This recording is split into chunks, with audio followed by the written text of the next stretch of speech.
material, y ese desequilibrio lo da una diferencia de potencial entre los extremos, por ejemplo, de un pedazo de un material que sea del tipo conductor, es decir, de aquel que permite que haya corriente eléctrica. Esta diferencia de potencial, como nosotros ya sabemos del práctico de potencial, está directamente relacionada con el campo eléctrico. Había una relación entre diferencia de potencial y campo eléctrico. Quiere decir que si hay diferencia de potencial, hay campo eléctrico. Y efectivamente es el campo eléctrico que aparece por la diferencia de potencial en el material, es el campo de fuerza que actúa sobre los electrones estos, que están en la última capa de valencia de los átomos, y lo que hace es arrancarlo de un átomo y hace lo que viaje hasta otro. Entonces por eso se produce este flujo de carga, este flujo de electrones que se les suele llamar electrones libres, aunque no son tan libres así como que están sin ningún tipo de relación. Entonces, flujo de corriente eléctrica, un flujo de carga debido a un desequilibrio que lo da la diferencia potencial, que establece dentro del material un campo eléctrico que ejerce fuerza sobre los electrones y es lo que los hace desplazar. Eso es la corriente eléctrica. Eso es lo que vamos a estudiar en este práctico, y vamos a estudiar el elemento o la característica del material que, ¿cómo se dice? No es relaciona. Se me dio la palabra. Que regula, la característica del material que regula la cantidad de corriente eléctrica que aparece en función de la diferencia de potencial que venga desde afuera. Y esa característica es la resistencia del material. Entonces, dos cosas vemos en el práctico. Lo que tiene que ver con la corriente eléctrica, el flujo de cargas en la red atómica, y lo que tiene que ver con lo que regula ese flujo de carga, que es la resistencia eléctrica, una característica propia del material conductor que yo tenga.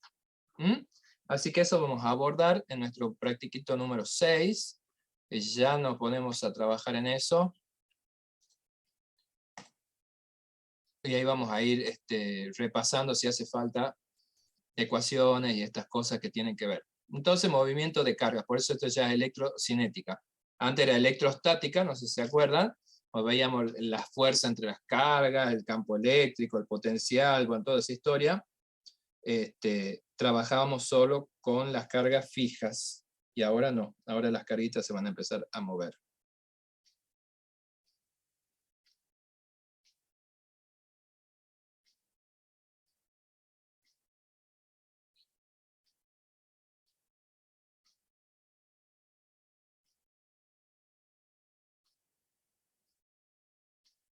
Perdón.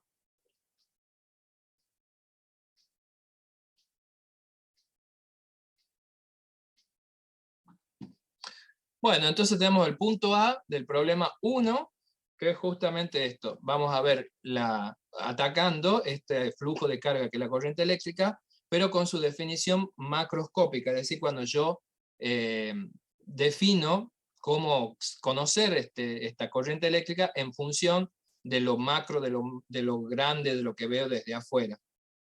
¿Sí? Entonces, la definición macroscópica de corriente eléctrica es la siguiente, que la corriente eléctrica es igual a la cantidad de carga que pasa por una sección de un material en un determinado tiempo. ¿Por qué es macroscópica? Porque veo toda la cantidad de carga y no me pongo a fijarme específicamente cuántos electrones son los que se están moviendo, sino veo el conjunto.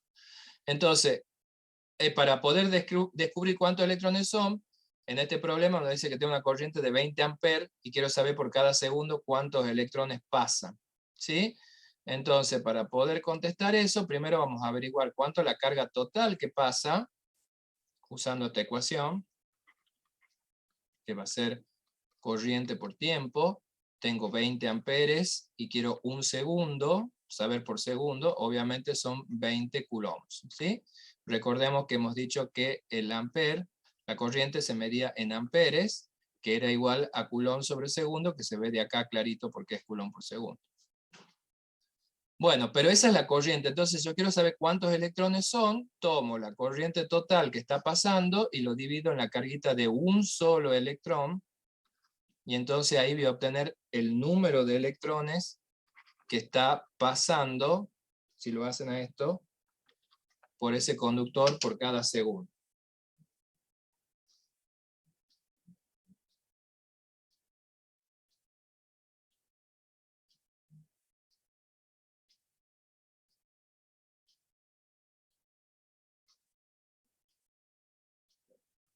¿Sí? Sí, profe. Sí, profe. Y obviamente, la segunda pregunta dice, ¿cuánto tiempo se necesita para que pasen 40 coulombs? A ver, si pasan 20 por segundo, ¿cuánto necesitamos para que pasen 40? Cae maduro.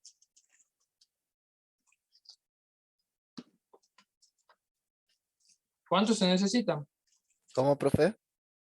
La segunda pregunta, ¿cuánto tiempo 2 se necesita segundos. para que 2 pasen segundos. 40 coulombs? Y claro, si pasan 20 por segundo, 40, ¿cuánto van a pasar? En 2 segundos. No hay muchas opciones. Bien sencillo eso. Bueno, y habíamos dicho, perdón, que lo que regulaba la cantidad de corriente que aparecía en el material en función de la diferencia de potencial que yo le aplicaba a ese material era la resistencia eléctrica. Y la resistencia eléctrica es una característica propia del material y cómo está hecho. Así que no depende, ni se ve modificado ni por la corriente, ni por la diferencia de potencial. Pero sí, de lo que se llama la ley de Ohm, ve que siguen llegando, ay Dios, se desprende esta relación, que la resistencia regula cuánta corriente hay en función de la diferencia de potencial que yo le aplique. Esta R, que es el valor de la resistencia de un elemento que se llama el resistor, lo caracteriza el resistor, así como la capacitancia caracterizaba al capacitor, como hemos visto la semana pasada. ¿Se acuerdan? Sí, profe. Sí, profe. Bueno, entonces esto es propio del material.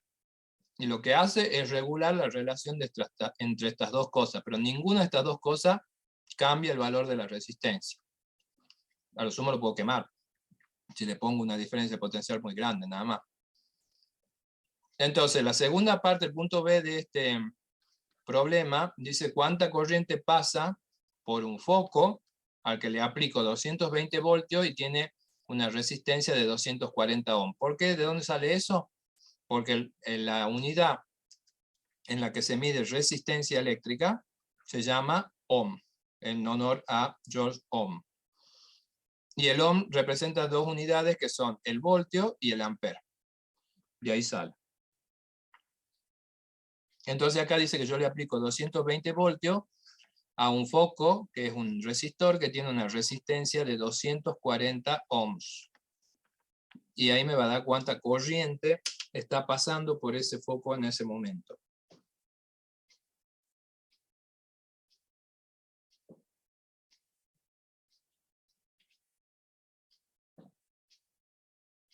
¿Cuánto será? 0,91, profe. 0,91. ¿Justito da? Y 6 periódicos.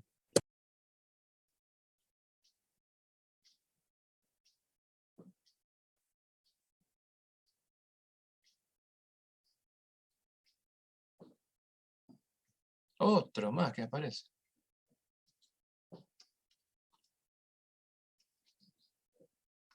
$0,91 y 6 periódicos, dice. Sí. Bueno, podemos poner un 7 ahí entonces, para redondear.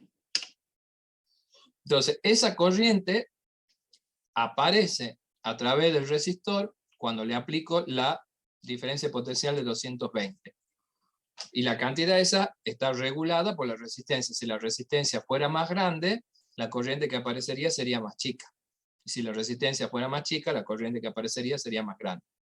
Porque lo que hace la resistencia es regular eso. Pero bajo ningún concepto se ve modificada en su valor por el potencial que yo le ponga desde afuera.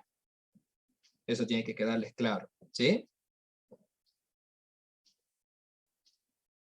¿Está bien? Sí, profe. Profe. Bueno.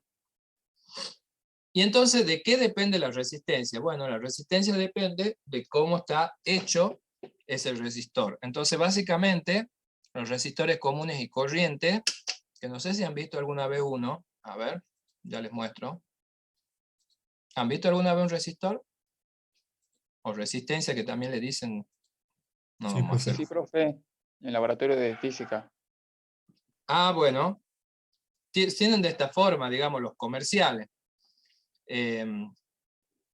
Y son chiquititas por lo general, tienen una forma cilíndrica, y tienen un código de colores que se llama, que es el código para saber qué valor es el que, digamos, el que tiene para identificarla, digamos.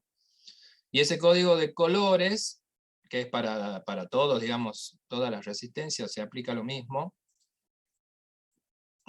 Es más o menos así. Donde tenemos la primera y la segunda cifra, las dos rayitas, después en la potencia de 10, el multiplicador, la tercera rayita, y la rayita doradita o plateadita, la que tienen brillitos, son los de la tolerancia, que me dice el porcentaje de error que tiene el valor ese con el que fue fabricado, para que nosotros sepamos si la resistencia es buena o la resistencia es mala.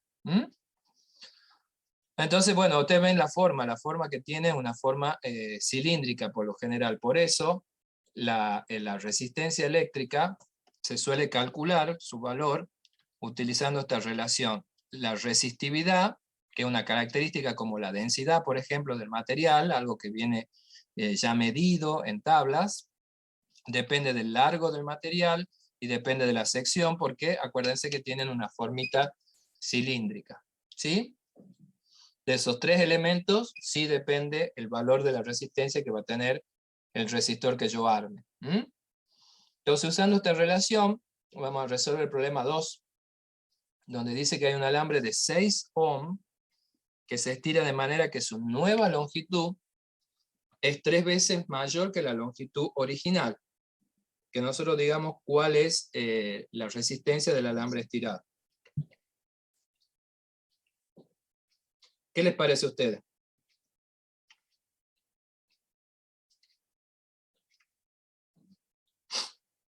¿Qué pasará? Si es 3 veces la longitud, ¿cuánto cambiará ¿cómo se La llama? resistencia se triplica. Ajá. Bueno. ¿Ustedes han ido al jardín de infante? Sí, Sí, ¿se acuerdan algo del jardín todavía? ¿Sí? Supongo que sí. Bueno, ¿ustedes jugaban con plastilina? también. Sí, También. profe. ¿Qué pasa cuando agarraban la plastilina y la empezaban así a hacer una tirita y a amasarla? ¿Se acuerdan? ¿Para qué lo hacían? ¿Para que se estire o no? Sí, Bueno. Y cuando se estiraba, ¿qué le pasaba a la plastilina? se volvía más Se volvía finita. más fina. Ah, bueno. Entonces, si acá tienen un alambre que lo estiran 3 veces de su longitud original, ¿qué le va a pasar a la sección del alambre? Ah, se va a volver más chica también. Ah, porque de pronto no puede crearse espontáneamente la materia y estirar algo 3 veces y que siga del mismo grosor, ¿verdad? Sí. Bien, hemos vuelto al jardín de infante. Bueno, esa experiencia que ustedes guardan del jardín de infante, que saben, por ejemplo, cuando van a hacer ñoquis, o, por ejemplo, si quieren que el ñoqui les salga gruesito, se les salga finito, ¿qué hacen? Bueno, estiran y alargan la masa que estén oflando, ¿no es cierto?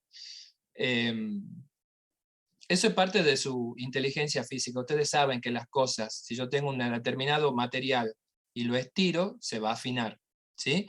Porque no puedo crear el material de la nada, del aire, no soy mágico para que algo se haga 3 veces más larga, pero no se haga más finito la cuestión, por ejemplo, este alambre. Entonces, ¿qué es lo que se conserva? Se conserva la cantidad de alambre que yo tengo en la primera opción y la cantidad de alambre que tengo ante la segunda opción. En la segunda opción de resistencia, conservo el mismo tipo de material, o sea que la resistividad es la misma. Alargo 3 veces la longitud, pero vamos a ver qué pasa con la sección. Entonces, como es la misma cantidad de alambre, el volumen de alambre que yo tengo al principio tiene que ser la misma cantidad de alambre que tengo después. Y como es una cosa cilíndrica, el volumen es la sección por el largo.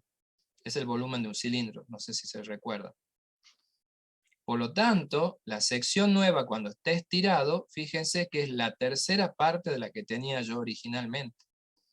Entonces ahora tengo una sección que es la tercera parte de la original. Por lo tanto, la nueva resistencia, fíjense, me queda 9 veces Rho L sobre S, es decir, 9 veces la resistencia original, que en este caso es 9 por 6 ohms. Y eso me da 54 ohms. Ahí me salió feísima el ohm. La letra, esta es una letra omega. Profe, ¿puede volver a explicar la última parte? No. ¿Qué cosa? No sé qué sería la última parte. Desde R', profe. Justo no escuché bien. De R'. Bueno, la R' sería la nueva resistencia con el alambre 3 veces más largo. Pero bueno, teníamos que ver cuál es la nueva sección, porque ya hemos quedado de acuerdo que si lo estiro se afina.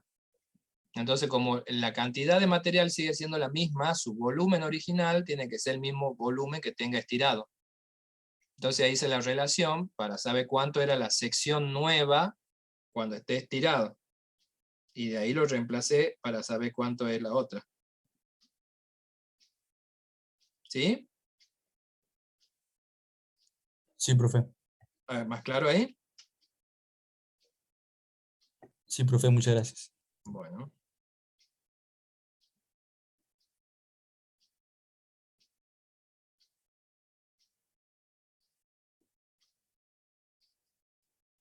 Así que, ojo, no porque algo se haga más largo, no le va a pasar nada al resto de las dimensiones. Tengan cuidado con eso. ¿Mm? Bueno, siguiendo esta relación y esta idea de que cuando tengo una cantidad de materiales, tengo una forma de arma, digamos, tiene una determinada forma esa cantidad. En el problema 3, me dan 1 gramo de cobre y me piden que haga un alambre con 0,500 ohm de resistencia. Entonces, que vea cómo voy a usarlo para saber y conseguir esa resistencia, y que yo diga qué longitud y qué diámetro va a tener el alambre para conseguir el alambre con lo que me piden.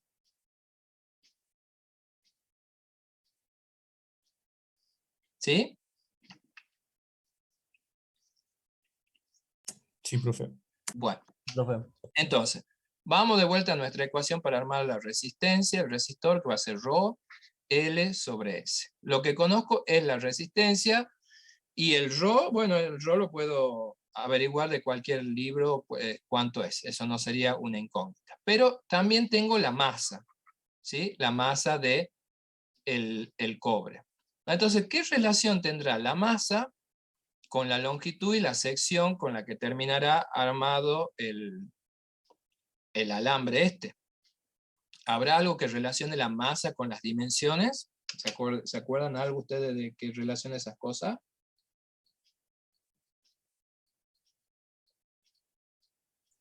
Con la densidad. Ajá. Perdón. Con la densidad, porque si ustedes se acuerdan, densidad era masa sobre volumen. Y si esto es un alambre cilíndrico, el volumen lo acabamos de ver que era sección por longitud. Entonces, vemos que, primero que densidad de cobre también la podemos buscar, no es una incógnita, no es algo que no se pueda saber. Entonces ahí tenemos relacionada la masa, que es el dato del problema, con alguna de las dimensiones. Entonces, por ejemplo, podemos despejar la sección de acá. La sección me va a quedar la masa sobre la densidad por el largo, ¿verdad? Entonces, si eso lo llevo a mi ecuación de resistencia, y en lugar de sección pongo masa sobre densidad por largo, fíjense cómo la ecuación me queda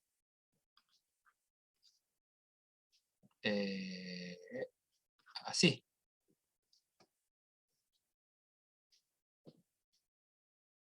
¿Sí? Y entonces el largo lo puedo despejar, me va a quedar resistencia por masa sobre densidad, resistividad por densidad, y de eso tengo que sacar la raíz cuadrada. Entonces, ahí ya podría averiguar lo que yo quiero, qué largo tiene. Entonces reemplacemos nuestros valores.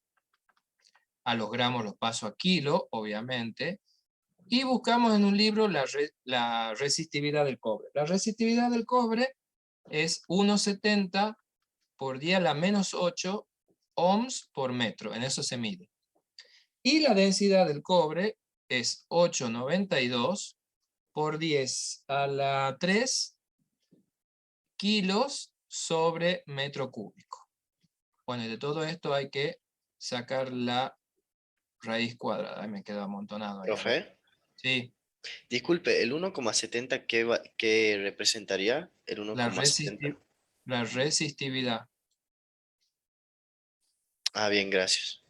Eso lo he buscado lo buscamos en cualquier libro, digamos. No estoy inventando, ¿no? Me queda, profe, de 1.81. Sí, ya lo arreglo esto porque está amontonado. Ah, he vuelto a agarrar. Esta masa se me ha corrido de acá.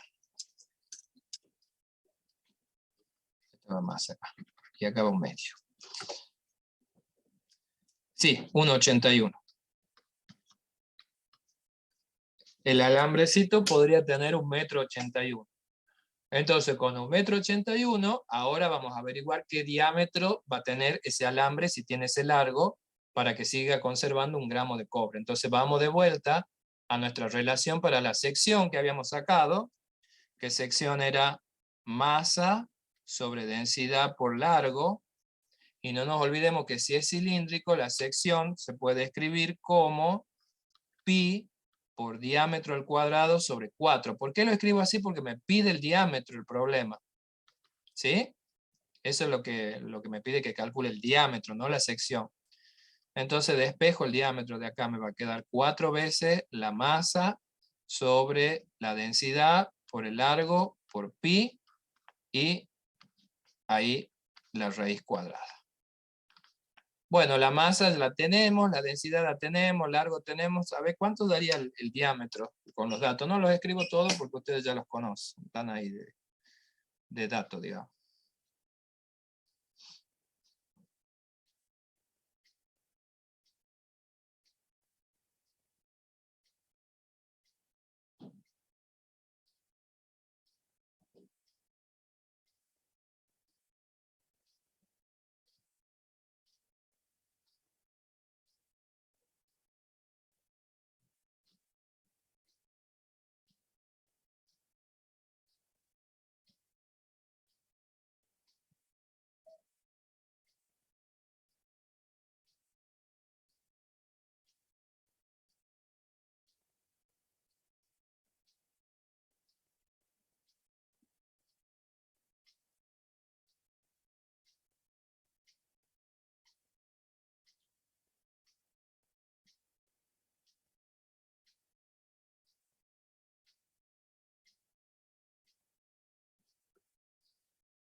¿Cuánto les dará eso?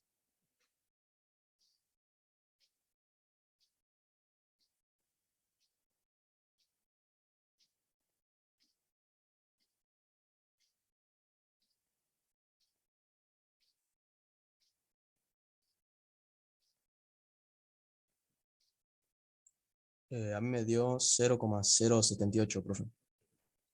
No me acuerdo si da eso. No, no da eso, ¿no? Según el libro, no.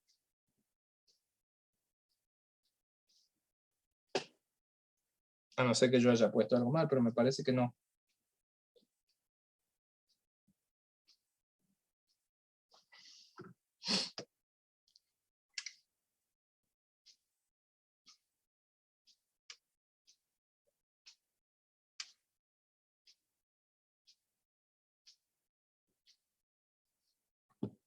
Fíjense, a ver si es lo que da. No, no da eso, el resultado no da eso.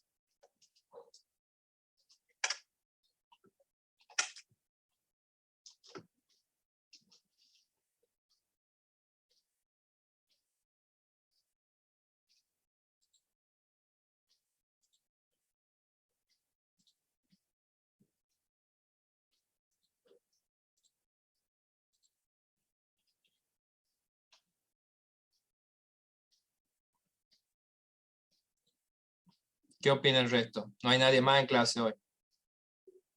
Todos van a aparecer cuando tomen la asistencia.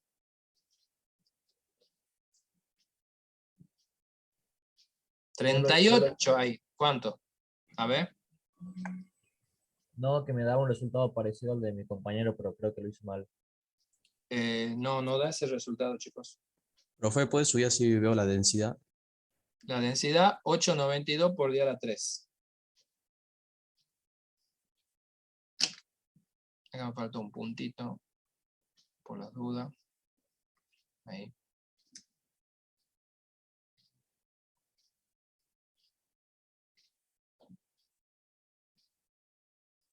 $2,47 por día a la menos 4, puede ser. Ajá, ahí puede andar.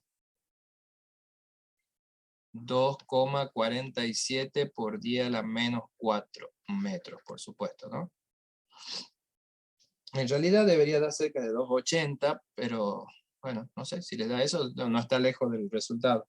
Según la resolución da 2,80. Y más debería, bueno, puede ser porque tienen 1,81 en lugar de 1,82 que proponía el resultado. No, pero por ahí anda, sí, no está mal. Ese valor sí.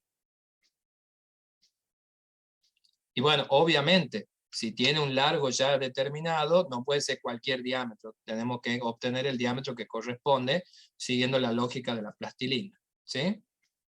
Si lo hago más corto, obviamente se va a hacer más ancho, porque la cantidad de material tiene que ser la misma.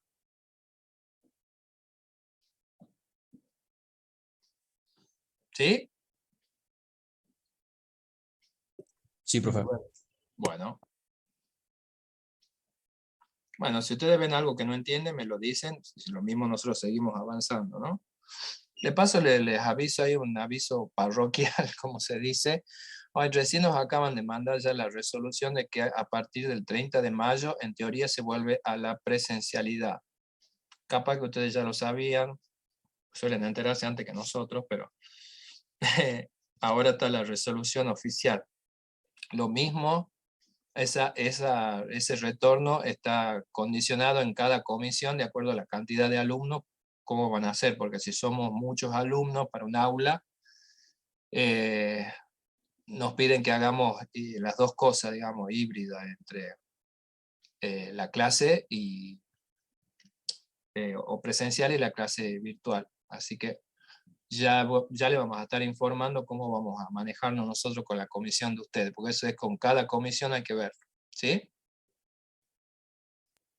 Sí, profe. Si llegamos a ser muchos, bueno, ya veremos la manera de hacer vemos cómo hacemos para ver quiénes son los que van a la facultad, y para el resto que no entre o vamos rotando, no sé, ya vamos a ver cómo hacemos. Yo lo mismo transmitiremos la clase, tendremos que transmitir la clase online, a la misma vez que damos así, porque la verdad que dar 2 veces la clase no tiene sentido, si la podemos transmitir. Pero bueno, ya vamos a solucionar ese tema, para que vayan sabiendo que sí está la resolución ya. Bueno, el problema número 4, un problema que se resuelve con la misma relación, ρ L sobre S, ese se lo voy a dejar para que lo hagan ustedes. Es aplicar la ecuación nada más, no tiene nada del otro mundo. El problema número 5 está resuelto ya previamente en video, es un problema donde se ve, por un lado, de vuelta, la relación ρ L sobre S para la resistividad, y se agregan algunos conceptos que tienen que ver con la definición microscópica de la corriente, donde se ve la cantidad de electrones efectivamente que se están moviendo y con qué velocidad lo hacen. Yo eso les voy a dejar que lo vean al problema y cómo está resuelto y todo. Lo único que le quiero decir es que está acá en el enunciado del problema, la velocidad de deriva que dice este problema es la velocidad promedio a la que se mueven los electrones cuando se establece el flujo de carga por la diferencia de potencial. Si ustedes ven el valor, es un valor muy chiquito, y por ahí uno tiene la idea de ver muchas películas y series, que a lo mejor estos electrones se deberían estar moviendo rapidísimo, a la velocidad de la luz, alguna cosa de esa. Y no es así. El flujo de electrones es muy lento. Es muy lento. De hecho, le puede llevar varias horas recorrer 1 metro de distancia. A diferencia de la idea que por ahí uno se puede llegar a hacer. Entonces, la aclaración es que no se queden con la idea que, por ejemplo, cuando ustedes entran a la pieza y prenden la luz, cuando prenden la luz, de la llave de luz empiezan a fluir electrones que van hasta el foco y lo prenden. No es así como funciona la cosa. Cuando ustedes prenden la llave de la luz en la pieza, lo que sucede es que se establece la diferencia de potencial en el cableado eléctrico. Y esa diferencia de potencial que crea el campo dentro del cableado hace que la fuerza sobre los electrones para que empiecen a moverse aparezca en todos los electrones del cableado a la misma vez. Y entonces cuando se prende el foco del techo de la casa, de la pieza, por ejemplo, cuando ustedes prenden la llave, se prende por la acción de los electrones mismos que están en el foco. No es que tuvo que esperar el foco que le lleguen electrones para funcionar, sino que cuando prendo aparece el campo e inmediatamente en el aparato empieza a andar porque usa los propios electrones. ¿Sí? Entonces lo que muestra un poquito este problema es que ustedes se den cuenta de que los electrones van muy lentos y que en realidad el funcionamiento de cualquier aparato eléctrico es debido a la diferencia de potencial que actúa sobre todos los electrones a la misma vez. Y entonces ahí todos empiezan a moverse a la misma vez y por eso se prende el aparato. ¿Se entiende? No tiene que esperar que le lleguen electrones de la llave, porque de hecho de la llave no le van a llegar electrones porque la llave no es una fuente de electrones. Los electrones no se crean de la nada.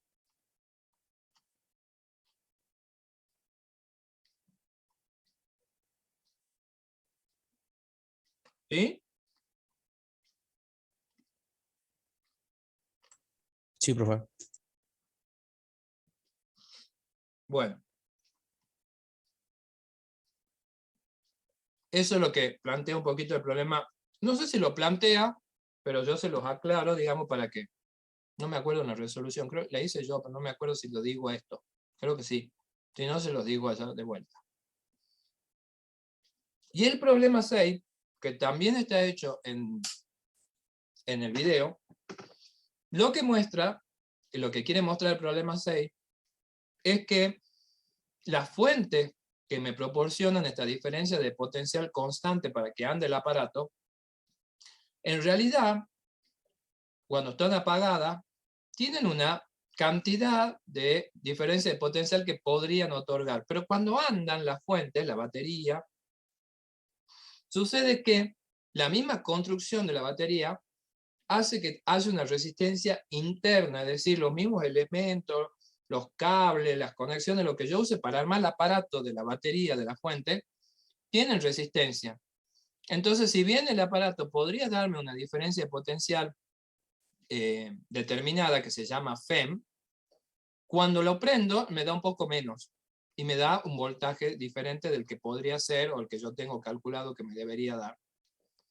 Eso muestra el problema 6, la resolución, que las baterías otorgan un poco menos de voltaje del que realmente podrían dar por la resistencia interna que tienen adentro que hace que baje lo que sale, lo que queda, digamos, disponible. ¿Está bien? Sí, profe. Eso es lo que plantea el problema 6 que está resuelto en video. ¿Mm?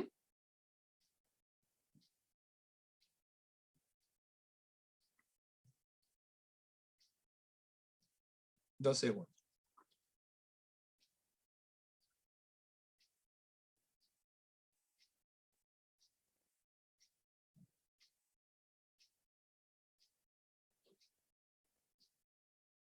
¿Estamos bien? Sí, profe. Bien. Sí, profe. O sea que 5 y 6 está en medio para hacer. Vamos al problema 7. El problema 7 ataca el tema energético de la cuestión de que se muevan los electrones.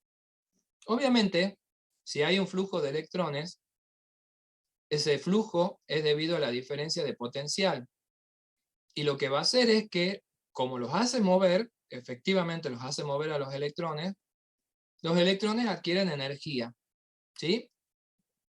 Pero ¿qué pasa? Esos mismos electrones pueden chocar, porque son elementos con masa, pueden chocar con otros electrones que estén dando vuelta, o pueden chocar contra las mismas paredes, digamos, del conductor. Y entonces cuando chocan, nosotros sabemos que pierden esa energía que traen. Y esa energía que adquirieron por moverse, por estar en un medio eléctrico, que pasa, por ejemplo, a las paredes del conductor, lo que hace es calentarlo. Y eso se llama el efecto Joule. El efecto Joule es la transformación de la energía eléctrica que puedan tener los electrones en energía en forma de calor. Y lo que mide en qué ritmo se transforma la energía a medida que pasa el tiempo se llama la potencia. Eso ya lo conocíamos, a la potencia que se medía, ¿se acuerdan en qué se medía la potencia? Se medía en watts, que era joule por segundo, eso lo sabíamos de física 1. Bueno, acá también hay una potencia, porque hay una transformación de un tipo de energía en calor y eso ocurre durante un cierto tiempo. Entonces la potencia eléctrica, específicamente la que queremos conocer nosotros, hay distintas formas de calcularla. Por ejemplo, la corriente por el voltaje, o la corriente cuadrado por la resistencia en donde se transforma la energía, o el voltaje al cuadrado sobre la resistencia. O sea, tenemos tres formas de calcular el ritmo de transformación de energía eléctrica en calor en estos elementos mediante esto que se llama el efecto Joule. Y eso también es parte, de vuelta, de su propia inteligencia física nata que tienen, que ustedes saben que los aparatos eléctricos cuando andan se calientan, ¿verdad? Sí, Y volvamos al jardín de infantes. Tuto, nene, no toque el botón, el foco que está caliente, por ejemplo. Uno lo aprende, ¿no es cierto? Sabe que si algo está, por ejemplo, los focos se calientan cuando andan. Bueno, eso es ni más ni menos que la potencia que disipa, es decir, la cantidad de energía que se va al ambiente en forma de calor cuando el foco eléctrico funciona. Y así que todos los aparatos eléctricos disipan energía, algunos más y algunos menos, pero todos disipan energía. Cuando mejor son y más aprovechan, digamos, la energía eléctrica para funcionar el aparato, tienen un mejor rendimiento, que es lo que aparece cuando uno va y compra electrodomésticos que trae una escalita de colores, vienen y letras. ¿Lo vieron alguna vez? Sí, profe. Bueno, esa escalita, ¿cómo se llama eso? Rendimiento eléctrico. Una vecita ya se los muestro. Eso es lo que me mide eso, cuánto de eficiente, digamos, es el aparato que voy a comprar. Por supuesto, cuanto mejor, digamos, más eficiente es, más caro me sale. Normal, digamos, ¿no? A ver, acá.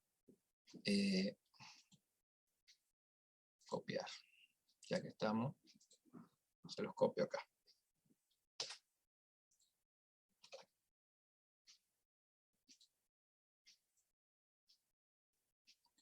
Ahí está. Que no sé por qué quedó acá abajo. Ahí. Ahí está. ¿Ven?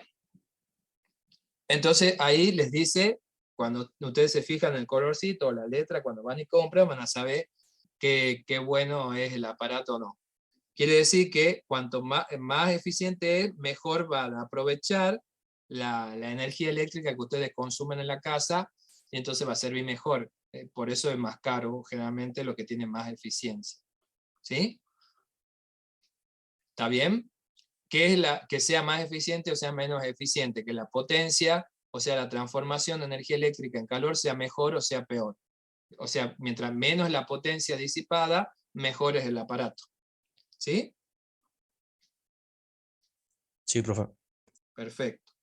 Bueno, y entonces la potencia eléctrica se puede calcular de cualquiera de estas tres formas. En este caso dice que hay una turbina que tiene una eficiencia del 80%, y la turbina entrega 2000 kilovatios, pero solo el 80% se usa, o sea, es bastante buena, digamos. Y termina entregando a la salida de la turbina hidráulica, lo que hace la turbina hidráulica es generar corriente eléctrica y voltaje, termina a la salida, el voltaje que yo tengo para conectar algo son 1200 voltios. Entonces, ¿qué corriente y cuál es la resistencia que que está haciendo andar, digamos, la turbina eléctrica? Entonces, la corriente la podríamos averiguar, por ejemplo, de cualquiera de las ecuaciones donde aparezca la corriente, en este caso la primera. Entonces, la corriente que va a tener el aparatito va a ser la potencia sobre el voltaje que entrega. Es decir, un 80% de los 2000 kilovatios que tiene disponible. Y que a la salida tengo 1200 voltios. O sea, ¿qué corriente está entregando esa turbina a la salida?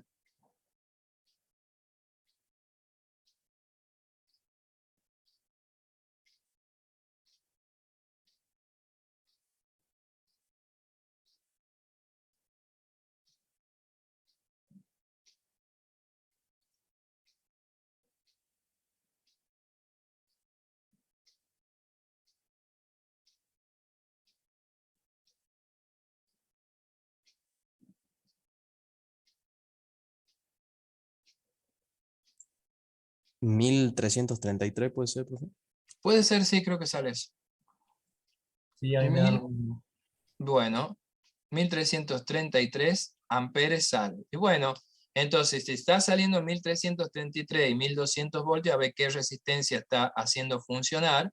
Y bueno, vamos a tener los 1200 voltios haciendo funcionar con 1333. Uy, me olvidé un 3.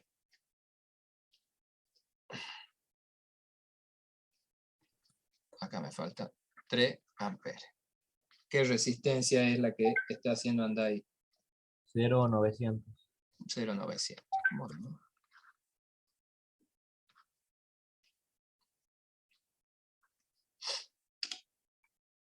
Esa es la historia con la potencia, no tiene ningún misterio del otro mundo que no se pueda entender. ¿Sí?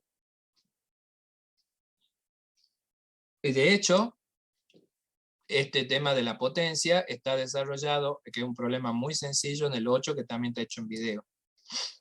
Que la idea es saber si un parlante está protegido para que no se queme. De eso habla el problema 8, que está en video. ¿Sí? ¿Vamos bien?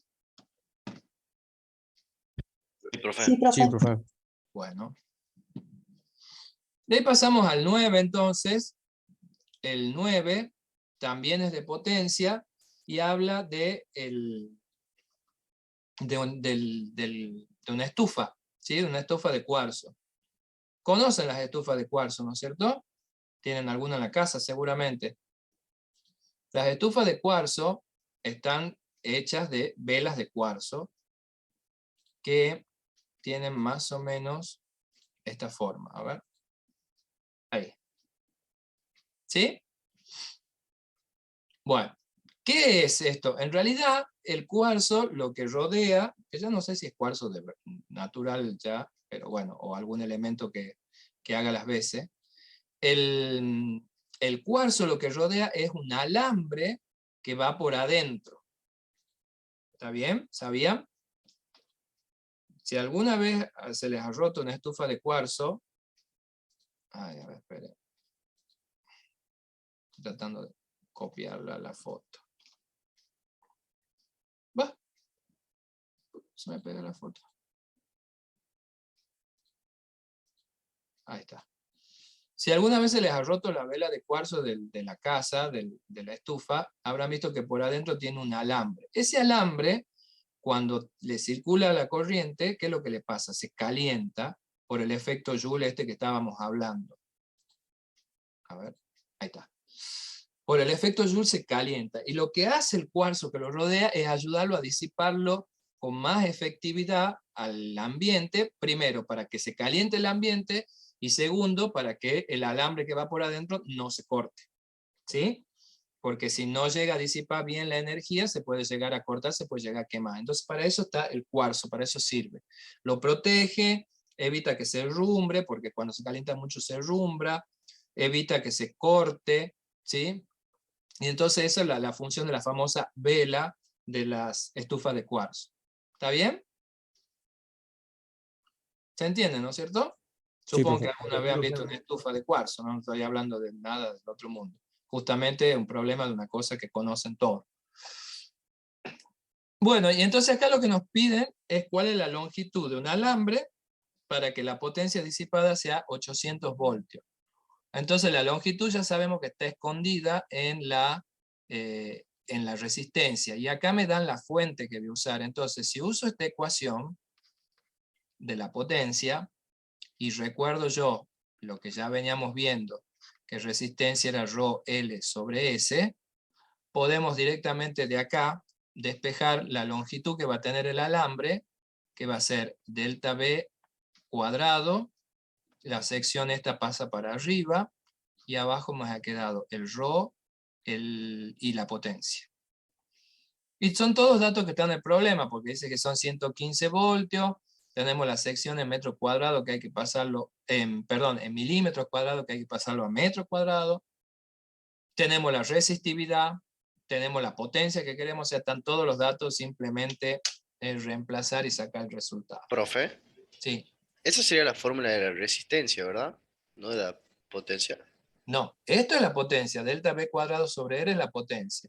Claro. Y ahí yo he reemplazado la ecuación de la resistencia del resistor, digamos. ¿Qué sería esa que está ahí abajo? Claro, la ρ L sobre S, que es la que hemos usado ya en varios problemas. ¿Y por qué ahí la representa con la P a la resistencia? No, no la represento con la P. ¿A dónde hay una P? La P es la potencia, chicos. Y yo lo que me pregunta el problema es qué Ah, lo largo reemplaza. Ah, bien, bien, lo bien. despejo. Una de las formas de calcular potencia es delta B cuadrado sobre R. Y R era ρ de resistividad por longitud sobre sección. Ahí lo reemplacé a la resistencia por la ecuación que ya veníamos usando. Bien, bien. Perfecto, ¿Sí o profe. no? ¿Ahora Sí, sí? ahora sí, ahora sí.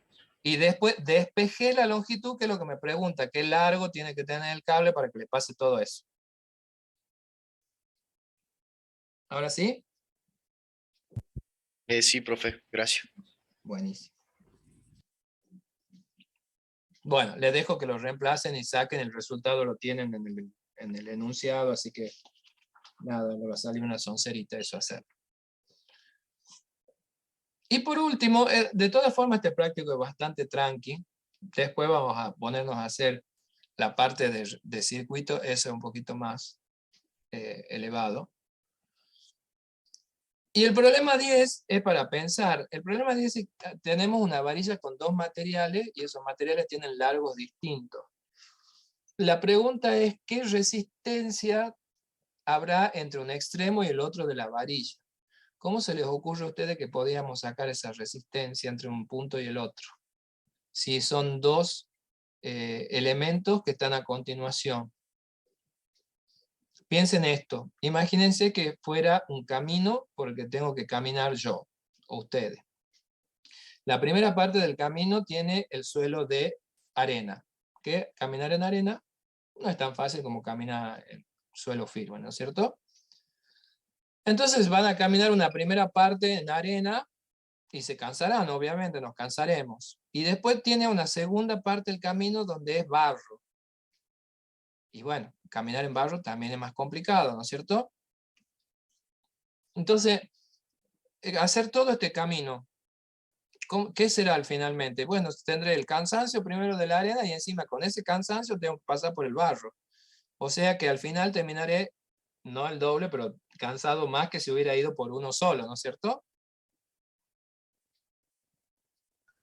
Y sacamos la resistencia de uno y del otro y después la sumamos. Exactamente, eso es lo que hay que hacer acá. La resistencia de esta varilla va a ser la suma de cada una. Entonces voy a tener, por un lado, tengo la resistividad de la primera, que tiene un largo determinado, y tiene una sección que habrá que calcularla porque me dice que es cuadrada y cuánto vale el lado. Y después tendré otra resistividad porque es otro material que tiene otro largo, pero bueno, comparten la sección, no importa eso. Porque el mismo grosor, digamos, tiene.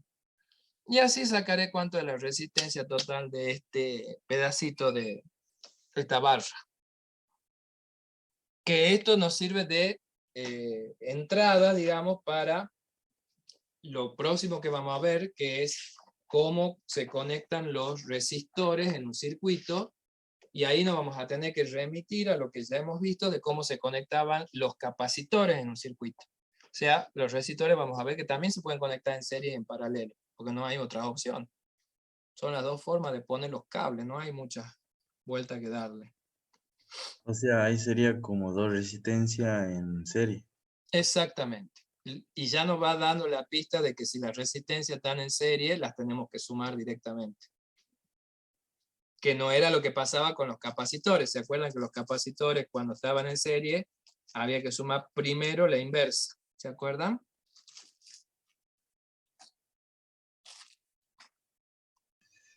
Sí. Bueno. Les queda para terminar esto, miren, este es un práctico cortito, son las 12 y ya hemos hecho casi todos los problemas, les queda hacer 3 cálculos nada más. Maravilloso, que no. Maravilloso, profe. Ah, ¿visto? De 10, Bueno. profe. Vamos con la asistencia. Preparen los micrófonos. ¿Estamos? A ver. Alarcón. Almirón. Este Alarcón no vino nunca. Alonso Liep, Sebastián. Presente, profe. Alonso Liep, Edgardo. Presente, profe. Alonso Liep, Sebastián tiene como nombre de corredor de rally. Ailán, Edgardo no, ahí ya me erra. No. Ailán, no, tampoco nunca vino, parece. Bossi. Presente, profe. Bossi, apareció después de 3 clases. ¿Está vivo? Hace 3 clases que no lo veo por acá. Busto. Aquí alguien me dejó en el chat. No sé quién. Ah, Busto. Espere que pongamos acá en la planilla. Presente. Carlino. Presente. Casanueva. Presente, Casanova. Castro. Presente, profe. O también ha aparecido de pronto. Hace 3 clases que no le veíamos la cara por acá. La cara virtual. Cazorla. Presente, profe. Chacón. Presente, profe. Cristo. Décima. Presente, décimo. Escobedo. Fagioli. Frías. Frías, presente, profe. Bien. Gallardo. Cazorla Presente, profe. levantó la mano, me dice, ¿a qué le pasa a Sí. Cazorla? Profe, ¿cuántas faltas se puede tener? No sé.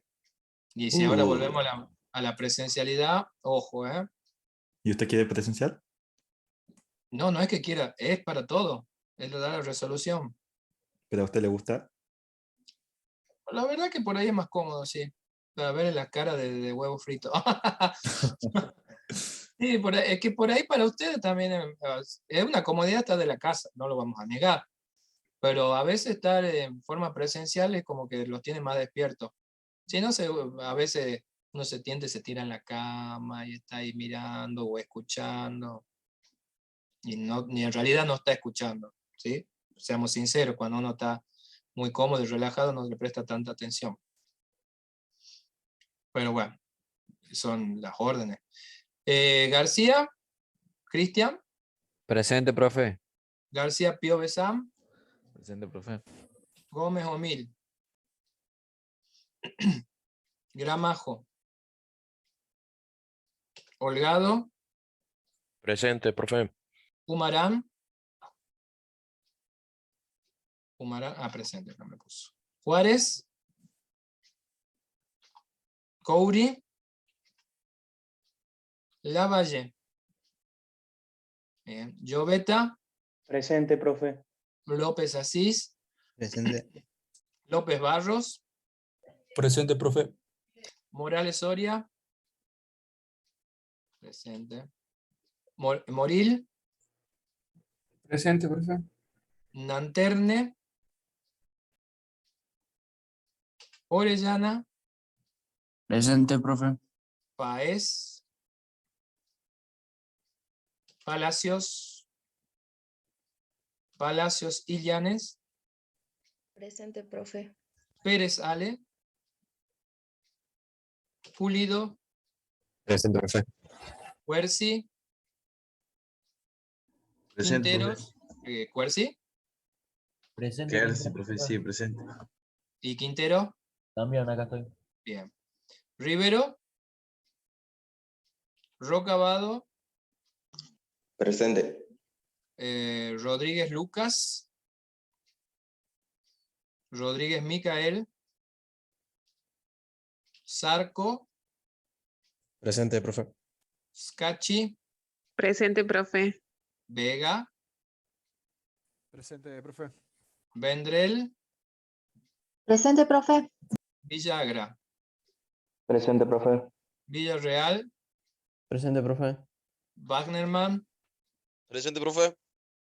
Ay, Figueroa me quedó acá al final sin ordenar. Presente, profe. ¿Todos nombrados, chicos? Calculo que sí. Profe, yo le quería hacer una consulta con respecto a la promoción de la materia. Sí, ¿Cómo se llega a promocionar con el tema de los prácticos? no, la promoción tiene que tener 7 en los 2 parciales y tener aprobado el 70% de los prácticos obligatorios, eso de la página. Con 5 o más se aprueba. Ah, bien. Son Gracias, Y, profe. y una vez, por lo menos era en la forma virtual, ahora que volvemos a la presencialidad, no sé. Lo mismo creo que no le vamos a pedir la presentación de prácticos, sí los evaluativos esto.